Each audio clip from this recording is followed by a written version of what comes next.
Hello my dear student, welcome to my class फ्रा education. मुलांनो, आज आपण शिकूया 2 दिवस पोयम. 2 दिवस पोयम लास्ट लेक्चरमध्ये आम्ही काय केलेलं? संतवाणी, एकनाथाचा अभंग, संतवाणी, 2 दिवस, ऑक्शन, हे 3-4 पोयम असे जे एक्झामच्या पॉईंट ऑफ व्ह्यू खूप इम्पॉर्टंट आहे. 4 मार्क्ससाठी हे येतं. काय? काव्यसुंदर आणि रसगण, आणि क्वेश्चन आन्सर पण वेगळे मार्क्सचं येतं. पण जर तुम्हाला हे पोयम समजलं नाही, कळलं नाही, तर तुम्ही कसं करणार? सो लेट्स स्टार्ट बच्चों. जो बच्चे इस चैनल पे नए हैं, सब्सक्राइब और लाइक करिए ताकि आगे आने वाले जितने पोयम हैं उनकी हिंदी में इजी एक्सप्लेनेशन आप तक पहुंच जाएगी. लेट्स स्टार्ट करते. 2 दिवस पोयम के राइटर का नाम क्या है? नारायण सुर्वे. बच्चों, राइटर का नाम और पोयम का नाम, इस पे पूरे 1 मार्क्स मिलेंगे, 4 आउट ऑफ. तो 1 मार्क्स तो मिलना चाहिए ना हमें. तो याद रखो, संतवाणी का कौन था? नामदेव. सो 2 दिवस का कौन है? नारायण सुर्वे. स्टार्ट करते हैं. संतवाणी भी डाला है मैंने बच्चों, फ्रा एजुकेशन डालना, आपको ऑटोमेटिक सारे लेक्चर्स बैक टू बैक आ जाएंगे. स्टार्ट करते हैं. 2 दिवस का मतलब क्या है बच्चों? 2 दिवस, देखो बोला तो 2 दिन है, लेकिन मैं इसे अपनी लाइफ, हम सबकी लाइफ के साथ मिला के एक नंबर इजी एक्सप्लेनेशन बनाऊंगी. मेरे साथ जुड़े रहिए, तो स्किप मत करिए. देखिए बच्चों, हमारी लाइफ की जर्नी जो होती है ना, वो 4 स्टेप में होती है. कितने स्टेप में? 4 स्टेप में. कैसे? बताती हूँ. देखो, हाँ, आगे आया पोयम में 4 दिन की चांदनी, इसलिए एक्सप्लेन कर देती हूँ. देखो 4 स्टेप कैसे होता है बच्चों. पहला होता है हम जब बॉर्न होते हैं, हम जब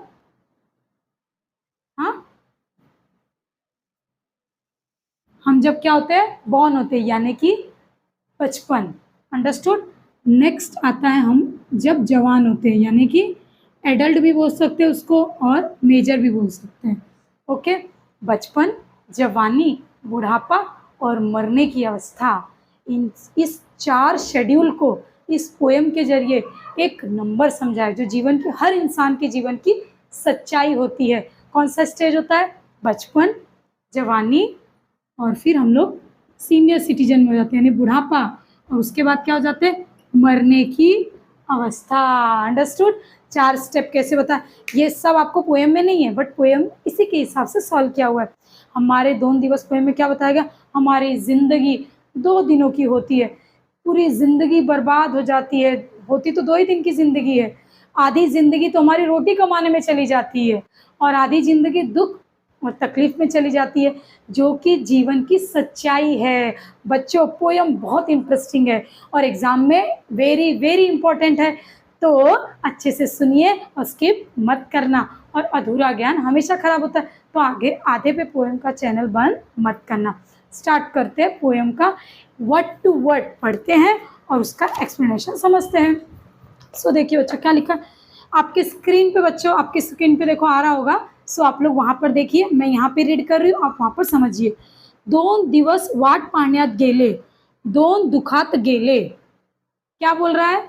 2 दिन इंतजार करने में लगा. वाट पाना मतलब इंतजार करना, और 2 दिन दुख में गए. देखो मैं आपको समझाती हूँ. इंतजार और दुख. देखो 2 दिन यहाँ हो गए. जब हम पैदा होते हैं तो हमें इंतजार रहती है. जब हम छोटे होते हैं, मम्मी कब आके दूध पिलाएगी, हम मम्मी के ऊपर डिपेंड होते हैं. थोड़े बड़े होते हैं, कब मम्मी खाना बना के देगी, कब मम्मी कपड़े धो के देगी. एक स्टेप, एक दिन इसमें गया. दूसरा दिन जब हम जवान होते हैं, तो नौकरी ढूंढने में आधी जिंदगी, आधा समय बर्बाद हो जाता है. अंडरस्टूड. क्या बोला उसने? 2 दिवस वाट पाण्यात गेले आणि 2 दिवस दुखात गेले. हिशोब करतो आहे किती राहिलेले डोईवर उन्हाले. देखो यहाँ पे बच्चों, इन सब का मीनिंग मैंने लिखा हुआ है. वाट पाण्यात मतलब वेटिंग, हिशोब मतलब कैलकुलेशन. मैं हिसाब कर रहा हूँ कि अब कितने दिन बचे हैं मेरे जिंदगी में, कि मेरे सर पे सूरज मिलेगा, तारे आएंगे, कितना सूरज मेरे सर पे आएगा, कितने रात, कितनी तारे, कितनी चांदनी मैं अभी देख सकता हूँ. ये मैं देख रहा हूँ. ऐसा कौन बोल रहा है? नारायण सुर्वे. वो क्या कह रहे? देखो बच्चों, सच में जिंदगी की सच्चाई यही है. हमारी आधी जिंदगी तो इसी में, दुख में और नौकरी ढूंढने के चक्कर में चली जाती है. वो क्या बोल रहे हैं? 2 दिवस वाट पाण्यात गेले, 2 दुखात गेले. हिशोब करतो आहे किती राहिलेले डोईवर उन्हाले। अभी मेरे सर पर कितनी धूप, कितना दिन धूप देखना मुझे बाकी है, इसका मैं हिसाब कर रहा हूँ। सैकड़ों वेला चंद्र आला, सैकड़ों, सैकड़ों मतलब लाख, लाखों बार चांद आया। बोलो कैसे लाखों बार? अरे यार, जब हम रोज सुबह उठते हैं तो धूप हमारे सर को लगती है और चांद हमेशा, चंद्रमा भी निकलता है ना, तो लाखों बार यानी कि डेली। अब एक एक दिन थोड़ी कैलकुलेट कर रहे हैं, साल में 365 दिन होते हैं, कैलकुलेट कर लो, लाखों बार तो आया होगा ना हमारी लाइफ में। सैकड़ों वेळा चंद्र आला, तारे फुलले, तारे, चांदनी रात, रात्र धुंद झाली, भाकरीचा चंद्र शोधण्यात जिंदगी बर्बाद झाली। इस बात को मैं यहाँ पे सरासर गलत बताऊंगी, पता है क्यों? हम लोग क्या बोलते हैं, हमारी आधी जिंदगी रोटी के इंतजार में खराब हो जाती है, लेकिन नहीं। एक बात बताओ, अगर हम और आप जैसे लोग सिर्फ रोटी यानी कि खाना खाने के चक्कर में कमाने जाएंगे ना, तो हमारी ज़िंदगी बर्बाद नहीं होगी। हम लोगों को उससे ज़्यादा चाहिए होता है, हम स्टैंडर्ड ऑफ लिविंग देखते हैं। अंडरस्टूड? क्या बोल रहा है वो? भाकरी, भाकरी यानी कि रोटी। मैंने पहले बोला था मेरे लेक्चर में पेंसिल लेकर बैठने का, ताकि नोट डाउन कर सको। अंडरस्टूड? भाकरीच्या चंद्र शोधण्यात जिंदगी बर्बाद झाली। पोएट क्या बोल रहा है? मेरी जिंदगी, मतलब मेरी जिंदगी, जो ये पोएट है ना, इस पोएट ने जो वर्कर लोग होते हैं ना, कामगार लोग, बेचारे बेगारी लोग, जाते सुबह से शाम बेगारी करते, 600-700 रुपये एक दिन का पाते, उनके बारे में, लाइफ के बारे में इंडिकेट किया है। लेकिन ये पोएम पढ़ने के बाद मुझे तो ऐसा लगता है हम सबकी लाइफ के बारे में है। अंडरस्टूड? किसी भी एक्सप्लेनेशन में आपको अपनी लाइफ से जोड़ के नहीं बताया रहेगा, बट मैं चाहती हूँ कि आपके माइंड में सेव हो जाए, बाउंस नहीं जाए। सो मैं एग्जाम्पल ले रही हूँ। ऐसा नहीं बोलना मैम ने ऐसा बताया तो हमने वहाँ भावार्थ में लिख दिया, नो। पहले उसको अच्छे से समझो, वो क्या बोल रहा है। तो अंडरस्टूड? भाकरीचा चंद्र सोडण्यात जिंदगी बर्बाद झाली। सेकंड पैराग्राफ, हे हात माझे सर्वस्व। हाथ मतलब हाथ, सर्वस्व मतलब, देखो यहाँ लिखा होगा सर्वस्व, नहीं लिखा मैंने, ओके अंडरस्टूड, ओके ये रहा सर्वस्व। सर्वस्व मतलब एवरीथिंग, ये हाथ ही मेरे सब कुछ है। अरे भाई, बेगारी जो काम करता है इसी हाथ से तो बोझा उठाता है। अगर यही उसके पास नहीं रहेंगे, कोई उस बेचारे को पूछेगा? नहीं पूछेगा। तो वो क्या बोल रहा है? हे हाथ माझे सर्वस्व। अब अपने लाइफ के साथ जोड़ो, हमारे भी तो हाथ इंपॉर्टेंट है। भले चलो कोई बहुत बड़ा अफसर है, फिर भी वो बिना हाथ के काम कर सकता है क्या? हे हात माझे सर्वस्व, दारिद्र्याकडे गहाणाच राहिले। दारिद्र्य मतलब गरीबी, और गहाणाच मतलब क्या होता है? लोन। गहाणाच मतलब क्या होता है? लोन। कभी कभी मैं अपने इस हाथ को गरीबी के लिए गिरवी रख देता हूँ। अब बताओ, ये गिरवी रखने की बात इसने क्यों बोली है? गहाण का मतलब गिरवी भी होता है हिंदी वर्ड में, हम लोग इसको गिरवी भी लिख सकते हैं। गिरवी, गिरवी मतलब पता है ना बच्चों, हम लोग किसी के पास कोई चीज़ अपनी गिरवी रख देते हैं। तो ये हाथ उसके गिरवी कैसे हो बताओ? गिरवी है ना, सामने वाला 500 रुपये एक दिन का देगा तो गधों के जैसी मेहनत करवाएगा। चाहे हमारा हाथ दुख जाए काम कर करके, लेकिन फिर भी वो अपने को काम करना पड़ेगा। तो ये हाथ मेरे लिए सब कुछ है। ऐसा कौन बोल रहा है? नारायण सुर्वे। ये हाथ माझे सर्वस्व, ये हाथ ही मेरे लिए एवरीथिंग है, सब कुछ है। दारिद्र्याकडे गहाणाच राहिले, कधी मान उंचावले, कधी मान उंचावले, कधी कलम झालेले पाहिले। अंडरस्टूड? अच्छा बताओ, कभी मान उंचाले मतलब क्या होता है? कभी कभी इसी हाथ ने, मैं इतना अच्छा काम कर देता हूँ ना, मैं गर्व से मेरा सीना चढ़ा हो जाता है और मेरी मान यानी कि गर्दन, मेरी मुंडी ऊंची हो जाती है गर्व से, प्राउड से। अंडरस्टूड? लेकिन कभी कभी मेरे यही हाथ ऐसा काम कर देते हैं कि ऐसा लगता है मुझे अपनी गर्दन कटवानी पड़ेगी। यानी कि कभी कभी हमारे से भी गलती हो जाती है ना। ऐसे ही नारायण सुर्वे जी बेगारी लोग के बारे में बोल रहे, बेचारे लोग के बारे में, कि वो लोग कभी कभी ऐसा काम करते, बोल रहा है कि गर्दन प्राउड से ऊंची हो जाती है। कभी कभी ऐसा लगता है गर्दन, इसी हाथ की वजह से गर्दन कलम करनी पड़ेगी। कलम मतलब काटनी पड़ेगी, मतलब सर झुक जाता है। कोई गलत, हम लोग गलती हो जाती है ना बेगारी लोग से, या हम ही लोग से कभी कभी लाइफ में होती है ना। यही हाथ है, यही मुंह है, इसी मुंह से कभी हम अच्छी बातें करते, कभी बुरी बातें करते। इसी हाथ से कभी अच्छे काम करते, कभी कभी बुरा काम करते हैं। अंडरस्टूड? तेव्हा अश्रूच मित्र होऊन, सॉरी यहाँ थे हम लोग। हर घडी अश्रू वाढिवळे नाहीत, पण असेही क्षण आले तेव्हा अश्रूच मित्र होऊन सहाय्या धावून अब देखो इसका मतलब बताओ बच्चों क्या हुआ। हर घड़ी अश्रु, हर घड़ी मतलब हर टाइम, अश्रु मतलब आंसू। हर घड़ी मैंने आंखों से आंसू वेस्ट नहीं किए, निकाले नहीं। कैसे? देखो कभी कभी हम लोग को रोने आता है ना बच्चों, तो हम लोग कैसे रोने जैसे होते हैं, लेकिन रोते नहीं है। अंदर से फीलिंग पूरी रोने जैसी होती है, लेकिन हम लोग नहीं रोते कि नहीं मैं नहीं रोऊंगा, मैं अपने आप, मैं बहुत मजबूत हूँ, मैं बहुत स्ट्रांग हूँ। आप लोगों के साथ भी हुआ होगा बच्चों, हमारे साथ भी होता है। कभी कभी ऐसा लगता है, रोने का मन करता है, लेकिन हम सोचते नहीं मैं क्यों रोऊं जब मेरी कोई गलती नहीं है, मैं अपने आप में बहुत ही स्ट्रांग हूँ। कभी कभी उसने आंसू नहीं बहाए, लेकिन कभी कभी ऐसा क्षण आया, क्षण मतलब कि टाइम, कभी कभी उस बेचारे की लाइफ में ऐसा ऐसा टाइम आया कि आंसू ही उसके मित्र थे। समझ में आ रहा बच्चों आंसू उसके मित्र कैसे होंगे बताओ। देखो कभी कभी हम लोग अकेले में जाकर, अभी आप लोगों के साथ पता नहीं होता है कि नहीं होता है, वैसे नॉर्मली तो होता ही है। कभी कभी हम लोग अकेले में जाकर देखो किसी कमरे में बैठकर जब रो लेते हैं ना, तो दिल और मन दोनों हल्का हो जाता है। तो उस टेंशन में और उस डिप्रेशन में वो आंसू ही हमारे मित्र होते हैं। क्यों? क्योंकि हमारे आसपास, हमारे सराउंडिंग में कोई नहीं होता है, वो आंसू ही हमारे साथ होते हैं। ऐसा वो बेगारी बोल रहा है कि कभी कभी तो मैं आंसू नहीं बहाता हूँ, अपने आप को मजबूत बनाता हूँ, लेकिन कभी कभी ये आंसू ही मेरे मित्र बन जाते हैं। सो नेक्स्ट, दुनियेचा विचार हर घड़ी केला। अब देखो वो हमेशा दुनिया का विचार करता है। दुनिया का विचार, विचार मतलब उसके बारे में सोचना, दुनिया के बारे में क्या करता है वो सोचता है। अब भाई बेगारी है, घर बना रहा है, कुछ कर रहा है, दुनिया का ही सोचेगा ना, भाई घर अच्छे से बनाऊं, पिलर मजबूत रखूं, ऐसा ना हो जाए घर गिर ना जाए, है ना। देखो हम जो भी वर्कर होते हैं, as a worker, as a staff, हम कहीं भी जाते हैं तो सामने वाले का सोच के अच्छा काम करते हैं। एग्जाम्पल मुझे ले लो, मैं टीचर हूँ, तो क्या मैं आपको खराब पढ़ाऊंगी? मैं हमेशा ऐसा सोचूंगी कि मैं बच्चों को अच्छा पढ़ाऊं, ताकि मेरे बच्चों का भविष्य और फ्यूचर A1 हो जाए। ऐसे ही वो बेचारा हमेशा दुनिया की सोचता है। अगा जगमय झालो। अब नेक्स्ट देखो, हाँ, दुख पेलावे कसे। ये दो लाइन में सबसे ब्यूटीफुल लाइन है बच्चों पोएम में, सबसे सबसे ब्यूटीफुल, मुझे तो बहुत पसंद है। आप भी अच्छे से सुनो। दुःख पेलावे कसे, उन्हें जगावे कसे, याद शाळेत शिकलो। अच्छा इसका मतलब बताओ। दुःख पेलावे, दुःख मतलब क्या होता है? दुःख चिंता। पेलावे मतलब देखो यहाँ पे इसका मीनिंग होगा सहन किया जाए। दुख को कैसे सहन करना चाहिए और फिर जगना चाहिए। एक एक एग्जाम्पल बताती हूँ बच्चों आप लोग को। जैसे हमारे ऊपर कोई दुखों का पहाड़ टूट पड़ा है, अरे फॉर एग्जाम्पल समझ लो हम 10वीं में फेल हो गए, फेल नहीं हुए समझ लो। अब ये कितना बड़ा दुख होगा हमारे लिए कि इसको कैसे झेलूं और गिव अप करके आगे बढ़ूं।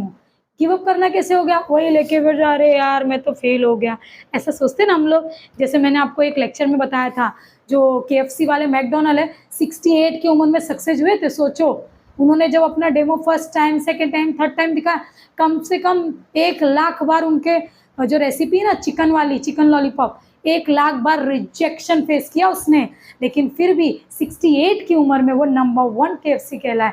अंडरस्टूड? यानी कि दुख को झेलो और गिव अप करके आगे बढ़ो। ये नहीं अरे यार मैं तो फेल हो गया, ऐसे ऐसे सोचना नहीं चाहिए। अंडरस्टूड? तो अब देखो दुख पेलावे, दुख को कैसे सहन करके और गिव अप करके आगे बढ़ूं, ये मैंने यहीं से सीखा है।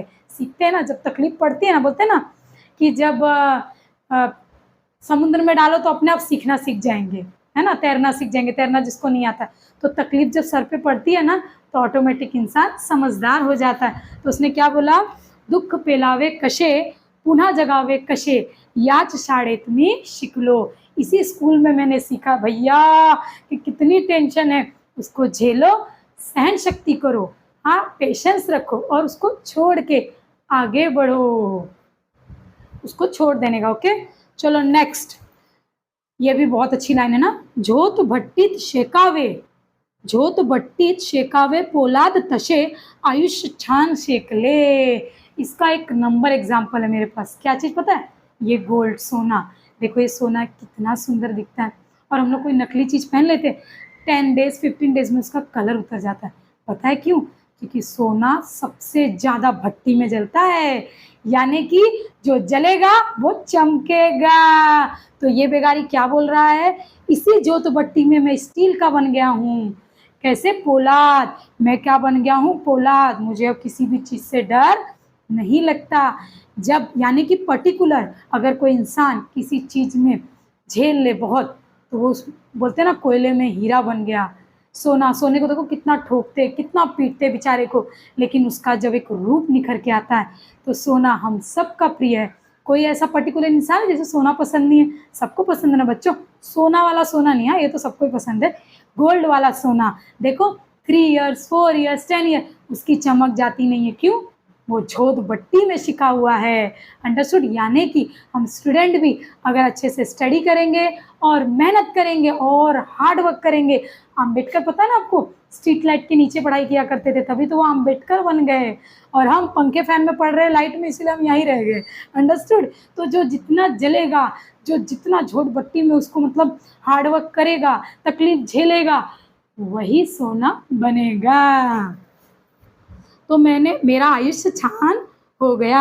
2 दिवस वाट पाण्यात गेले, 2 दिवस दुखात गेले। आई होप बच्चे लोग, देखो मुझे पढ़ाने तो में तो बड़ा मजा आया। अब आपको समझ में कितना आया वो आप कमेंट में लिखना, तब मुझे लगेगा कि चलो भाई मेरी मेहनत सफल हो गई। एक बार फटाफट से रिकैप कर लेते हैं। ये देखिए, आपको स्क्रीनशॉट करके रखना है तो रख सकते हैं। फटाफट से एक्सप्लेन करते हैं। पहले उसने क्या बोला, जिंदगी के 4 दिन होते हैं, उसमें 2 दिन तो जिंदगी वाट पाण्यात गेली और 2 दिन दुख में गई। कैसे? हम लोग जब छोटे होते हैं तो हम दूसरे पे डिपेंड होते हैं, मम्मी डैडी इसके उसके, सबकी ज़िंदगी भर इंतजार ही करते रहे, भाई ये आएगा तो मुझे स्कूल लेके जाएगा, ये आएगी तो मुझे खाना देगी। ये हो गया ज़िंदगी आदि। और नेक्स्ट लेवल आता है जवानी का। हमें नौकरी नहीं मिल रही है, हमें छोकरी नहीं मिल रही है, तो इसमें हमारी आधी ज़िंदगी वेस्ट हो जाती है। फिर आ जाता है बुढ़ापा और मरने की अवस्था। तो ये ज़िंदगी के 4 स्टेप है। नारायण सुर्वे जी तो एक बेगारी के माध्यम से बता रहे, लेकिन जब मैंने पोएम पढ़ी ना तो मुझे ऐसा लगा भाई ये हम सबकी लाइफ के ऊपर इंडिकेट है। अंडरस्टूड? वाट पाण्यात मतलब वेटिंग करने, हिशोब मतलब कि उसने कैलकुलेट किया कि भाई अब मेरे सिर के ऊपर कितने और सूर्य आएंगे, कितने चांद आएंगे, कितने तारे आएंगे, मुझे कोई पता नहीं है। सैकड़ों वेर चंद्रा सर्वस्व, ये मेरे हाथ ही सब कुछ है। ये मेरे हाथ सब कुछ क्यों है बताओ? एक बेगारी के लिए, एक नॉर्मल पर्सन के लिए हाथ ही उसके सब कुछ होते हैं। क्योंकि वो क्या बोल रहा है, कभी कभी इसी मेरे हाथ ने इतना अच्छा काम किया कि मैंने प्राउड से अपनी सिर ऊंचा कर लिया, मान ऊंची कर ली, और कभी कभी ये मान कलम करना पड़ गया, यानी मैंने कोई गलती कर दी। गहान यानी कि लोन, और कभी कभी मेरे यही हाथ दरिद्रता की वजह से लोन पड़े हुए, गिरवी रखे हुए। हम सबके हाथ गिरवी रखते बच्चों, पता है कैसे? अगर हम किसी मल्टीनेशनल कंपनी या कहीं भी XYZ रखो, हम जॉब करने जाते हैं तो हमसे कितना काम करवाता है। किसी दिन हमारी तबीयत भी खराब होती है, लेकिन फिर भी हमें काम करना पड़ता है। ये हाथ पैसे के लिए, रोटी के लिए हमें मजबूरी में उसके पास गिरवी रखने पड़ते हैं। क्षण, मूवमेंट, मतलब कितने बार ऐसे क्षण आए, मूवमेंट आए। समझ में आ गया? फिर सहायस यानी कि टू हेल्प। चलो एक बार रिवाइज कर लेते हैं। फर्स्ट पैराग्राफ में उसने क्या बोला है, हमारा हो गया, चांद आया, चंद्रमा आया, हो गया, ये हाथ मेरे सब कुछ है। और थर्ड में क्या बोला है, कभी कभी ऐसे क्षण आते हैं कि मैं, पहले स्टार्टिंग में कैसा था, कभी कभी ऐसा टाइम आता है कि मुझे रोने का बहुत मन करता है, लेकिन मैं रोता नहीं हूँ। मैं अपना मी असं मान करतो की मी एकदम स्ट्रॉंग आहे, मी रडणार नाही. पण कधी कधी मुलांनो तुम्हाला पण असं फिलिंग होत असेल, असं वाटतो मी एकट्यामध्ये जाऊ आणि खूप रडू की माझं मन खूप शांत होणार. हे सगळ्यांशी होतं मुलांनो, समजला? तर हे बघा, तुम्ही काय कराल, हे सगळं स्क्रीनशॉट करून ठेवा आणि मिनिंगचा, आणि तुम्हाला तर हे गरज नाही जे मराठी स्टुडंट आहे, जे नॉन मराठी स्टुडंट आहे ते पटपट लिहून ठेवा. आणि 4 मार्क्ससाठी, हे किती मार्क्ससाठी बच्चो? 4 मार्क्ससाठी हे एक्झाममध्ये येणार. आणि ॲप्रिशिएशन जर तुम्हाला पाहिजे, रसग्रहण पाहिजे, तर मला खाली कमेंट करा. मी तुमच्यासाठी स्पेशली ते ॲप्रिशिएशन, रसग्रहण, काव्यसंग्रह, इंग्लिशमध्ये ॲप्रिशिएशन बोलतात आणि मराठीमध्ये रसग्रहण आणि काव्यसंग्रह बोलतात. मला एवढा कॉन्फिडन्स आहे की तुम्हाला कोणती पण लाईन दिली ना, बोलायचा रसग्रहण लिहा, काव्यसुंदर लिहा, तुम्ही लिहून ठेवणार. पोएमचं नाव 2 दिवस, रायटरचं नाव नारायण सुर्वे. आणि काय बोललाय या पोयममध्ये, या कवितामध्ये नारायण सुर्वे काय म्हणत आहे, जे बेगारी लोक असतात त्यांची दररोजची लाईफ किती टफ असते त्याच्या बाबतीत हे आम्हाला एक्सप्लेनेशन दिली आहे. अंडरस्टूड बच्चों, आप लोग को अच्छे से समझ में आ गया होगा. बाय बाय, अपना ख्याल रखो और लाइक सब्सक्राइब करो. जिस बच्चे को मराठी हार्ड लगती होगी उन्हें तो ज़रूर ज़रूर ये वीडियो शेयर कीजिए. बाय बाय, जय हिंद.